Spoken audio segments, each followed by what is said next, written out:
I will never forget what my father told me when I announced my engagement. He took me to the side and said, "Zoe, are you sure about marrying this man, Peter? I know you're in love with him, but I don't think he's a good match for you." "Why are you saying this, Dad? He loves me and respects me.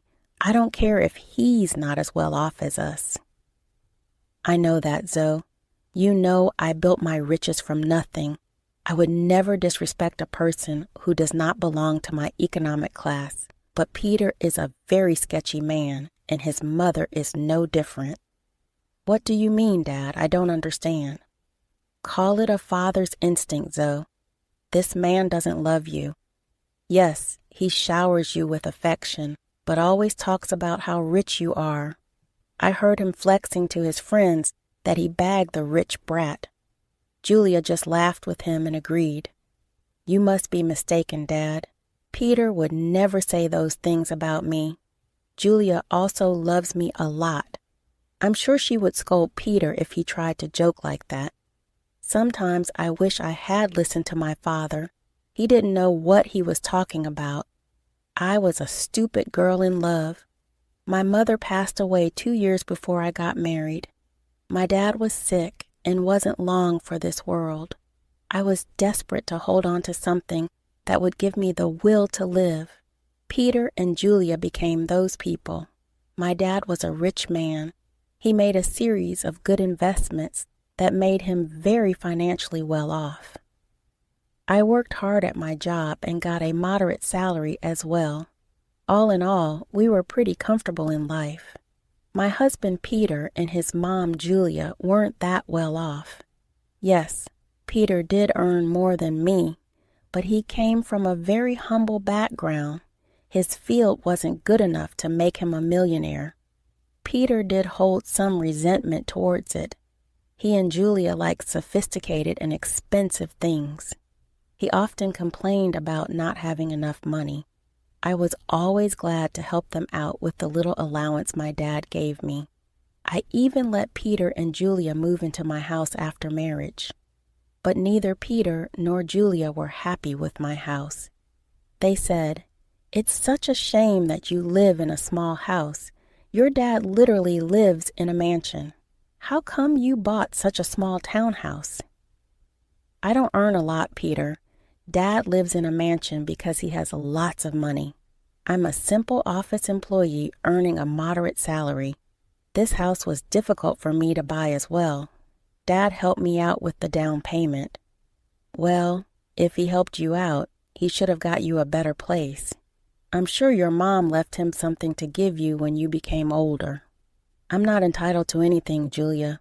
Whatever my mom left behind is my dad's now. She died suddenly, so there was no will. I don't mind if I don't get anything. I'm happy with the way things are."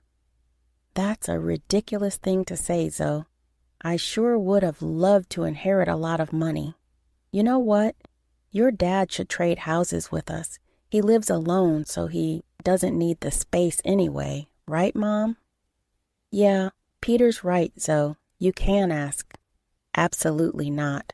That house is my dad's, and he deserves to live comfortably as long as he is alive." "Well, he won't be alive for long now that he's sick. We can wait and compromise for a few years and see what happens. Ultimately, everything will be yours after your dad dies. You will have plenty of money to buy a big house and more." The way Julia and Peter were already making plans to spend my inheritance was super disturbing. It also didn't help that they regularly asked me to ask my dad for more money. It's not like we were hurting for cash. Peter and Julia simply wanted the millionaire life, even if they weren't one. Honestly, I was getting tired of their behavior. However, the real drama happened after my father passed away. My dad's cancer took him away from me pretty soon. I was devastated, but got little support from Peter or Julia. They were only concerned about the date of the will reading and didn't even help with the funeral. Hell, they refused to attend the funeral because my dad was no one to them. I was heartbroken and furious at that point. My dad's words kept coming back to me. I was getting suspicious of them and started to have doubts about their intentions. I was afraid that they were really after my inheritance money. They were not allowed to be in the reading of the will. Peter and Julia said, "Why the hell are we not allowed to read the will? This is ridiculous. Lawrence was my own father-in-law. Yes, this is ridiculous. We are family and should be present for this event. We have the right to know what Lawrence left in the will. At least my son should be allowed to be there." "Your son is not in the will, Julia, so he cannot read the will. Why are you two so obsessed with inheritance? You didn't even come to the funeral." It was funny how my dad was suddenly family when it came to getting an inheritance. I was pretty annoyed at Julia and Peter. What was worse was that they started to hound me as soon as I got back from reading the will. They were not allowed to see the will. I had a hard time dealing with the grief of losing my father, but I got no words of support or sympathy from them. They simply wanted to know about my inheritance. Julia asked me, "So, we have been wondering about something for a while now. How much inheritance did you receive from your parents? You must have got a lot of money. How much money did you get?" "My parents unfortunately didn't leave me any money in my inheritance, so I received zero." "What?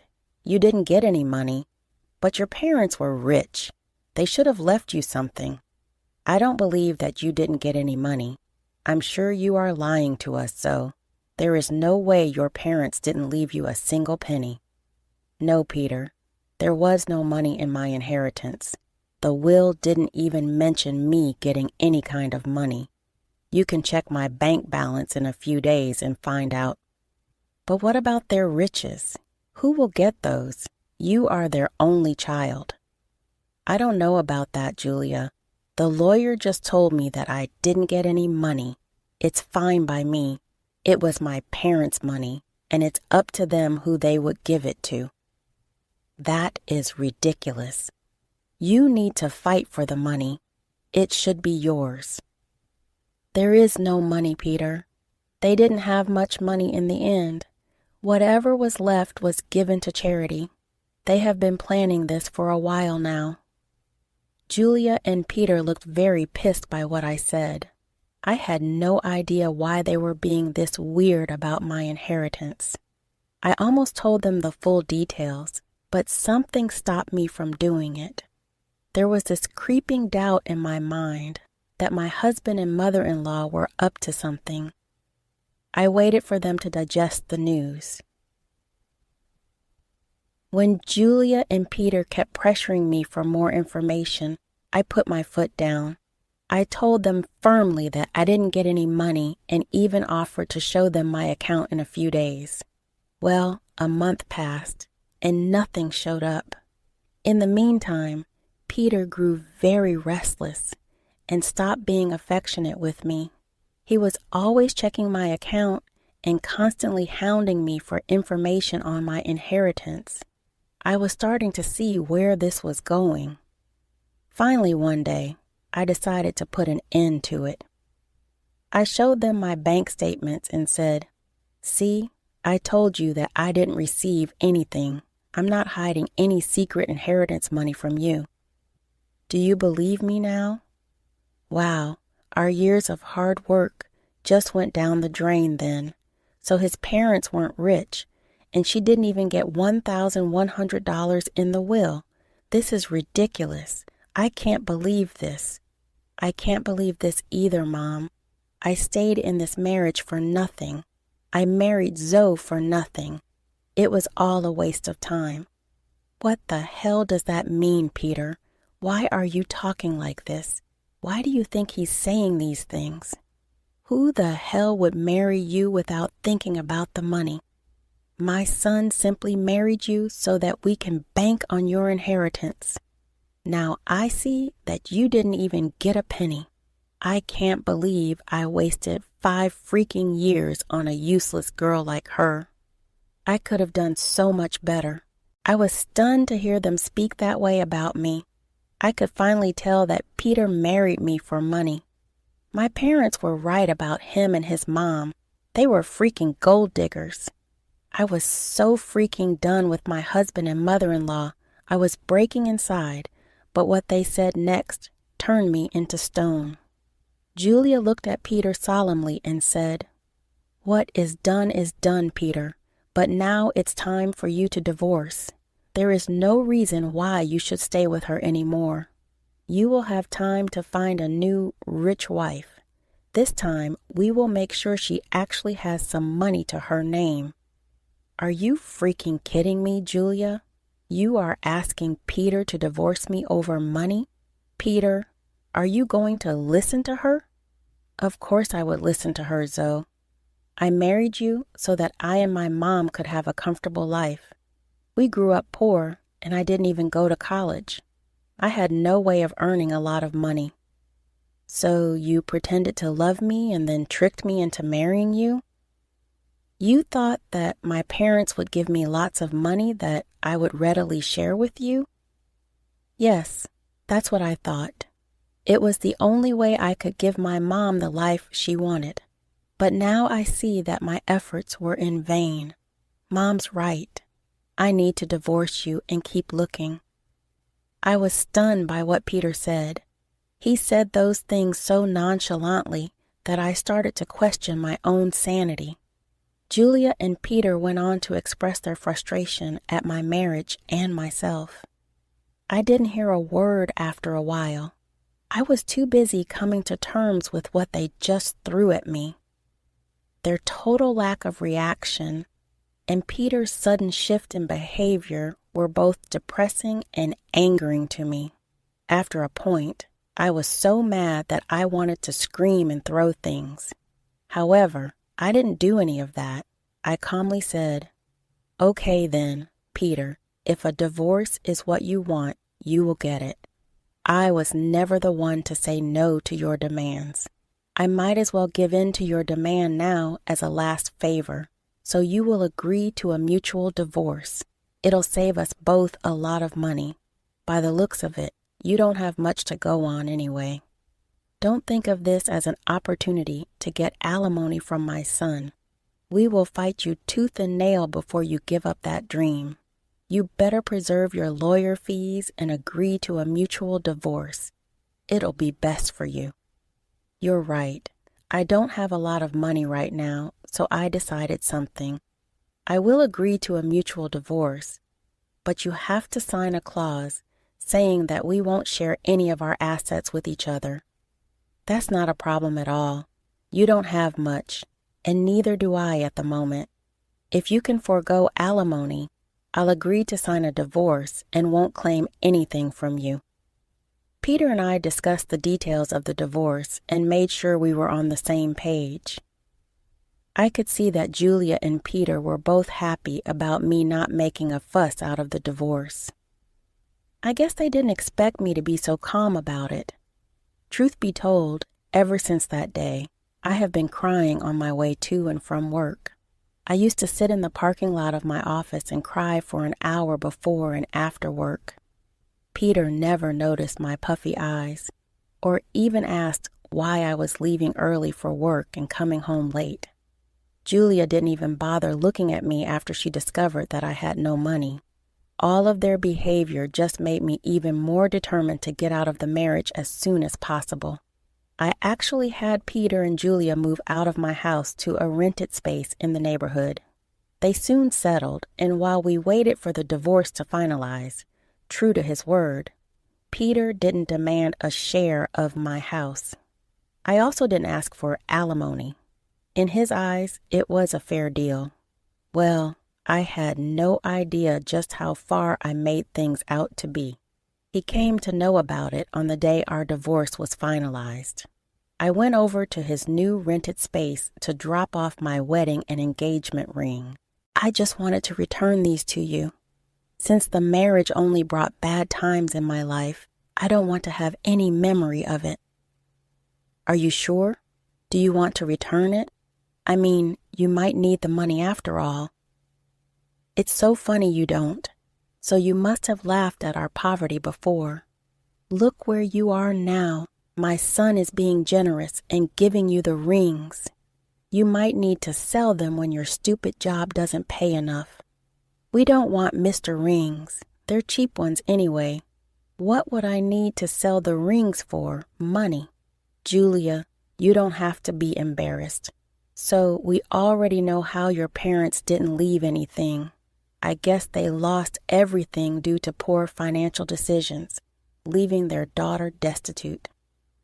At that point, I laughed very loudly in her face. Julia looked confused, and so did Peter. I could tell that Peter was somewhat annoyed by his mother's behavior, and he was also surprised at my laughter. Why the hell are you laughing? Did I say something funny? It's freaking funny how you think I'm destitute, Julia. It's also funny that you think my parents lost all their fortune. Well, of course you're destitute. Your parents didn't even leave you a penny. They surely messed up and ruined your life by not leaving you inheritance. I never said that I didn't get an inheritance, Julia. I simply told you that I didn't get any money. My parents did, in fact, leave me plenty of inheritance. What the hell does that mean? You have an inheritance? I'm so confused. My parents could see you and Julia for the little gold diggers you two are. So they made a secret clause in their will. It said that I would receive no monetary inheritance. Instead, I was given this entire neighborhood as my inheritance. What? You own this neighborhood now? How is that possible? We would have known about your inheritance if this was true. We even signed the lease with an estate manager who didn't tell us the name of the owner. My parents wanted me to wait for a year before I got my inheritance. They wanted me to test you two and see if you are really with me for money or love. Well, of course, you failed the test, and now you won't get anything from me.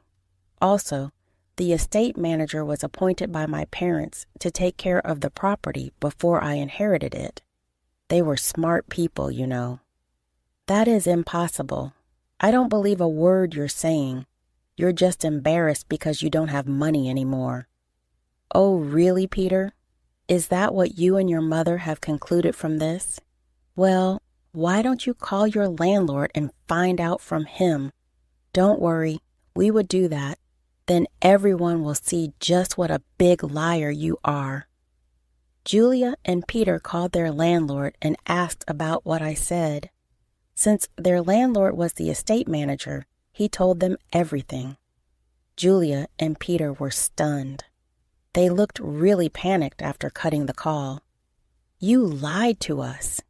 You tricked us into thinking that you don't have anything, but you own the entire housing society now? How dare you trick us?